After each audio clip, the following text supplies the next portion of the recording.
1956 साली हिंदू धर्माचा त्याग करत बौद्ध धर्माची दीक्षा घेतली किंवा एक समूह म्हणून बौद्ध बनलेल्या या महारांकडे काय होतं?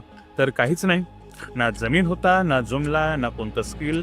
मार्शल रेस असली तरी महार ही सर्व्हिस कास्टच होती, जिचं काम होतं फक्त सेवा करणं आणि गावाबाहेर राहून गावाच्या वेशीची प्राणाची बाजी लावून सुरक्षा करणं. इतर अस्पृश्य जाती तरी प्रोड्युसर कास्ट होत्या. जसं चांभार आणि ढोर या जाती कातड्याच्या उद्योगात होत्या आणि आजही आहेत. पण महार आणि मातंगांकडे तसा कोणताच उद्योग नव्हता, त्यामुळे पैसा असण्याची कोणती शक्यताच नव्हती. पण तरी देखील आज महार जातीत सर्वात जास्त शिक्षित लोक आहेत. क्लास 1 दर्जाच्या अधिकार पदांवर चांगला टक्का आहे. विद्यापीठात PhD करणाऱ्या विद्यार्थ्यांची संख्या सर्वाधिक आहे. संपूर्ण बौद्ध समूहाकडे आत्मसन्मान आणि स्वाभिमानाचं बळ अधिक आहे. अस्पृश्यतेच्या विळख्यातून स्वतःला सोडवताना आजच्या बौद्धांनी म्हणजेच पूर्वीच्या महारांनी मागच्या 60-65 वर्षात स्वतःची जी प्रगती केली आहे, त्यामुळे त्यांच्याबद्दल आता जाहीर राग व्यक्त करण्याची जणू स्पर्धाच लागलेली असते.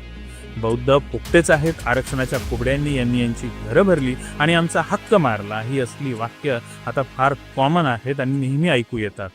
थोडा भरोसा वाटावा तुम्हाला म्हणून हा एक स्क्रीनशॉट जरूर पहा. प्रोफाईल युजरचं नाव आहे नीला जहर. एक तरुण मागासवर्गीय मुलगी IPS बनली आहे. तिच्या जॉईनिंगच्या पहिल्या दिवसाचा हा व्हिडिओ इंस्टाग्रामवर तुफान व्हायरल झालाय. काय लिहिलंय? आरक्षण का है कमाल, संविधान मेहरबान, तो गधा पहलवान. आधी नारा होता आरक्षण हटावचा, पण काही केले आरक्षण हटलं नाही. मग व्यवस्थेनं चलाकी केली आणि प्रत्येक जात समूहाला आरक्षणाचं गाजर दाखवलं. प्रत्येकाला आरक्षणाच्या लढ्यात उतरवून सामाजिक न्यायाची किल्ली चुडवायचं कुटील राजकारण जन्माला घातलं.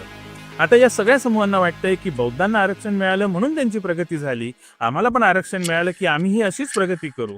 असं वाटण्यात खरंच काहीच गैर नाही. पण खरंच बौद्धांना फक्त आरक्षण मिळाल्यामुळेच प्रगती साधता आलेली आहे का? तर उत्तर नाही, असंच आहे.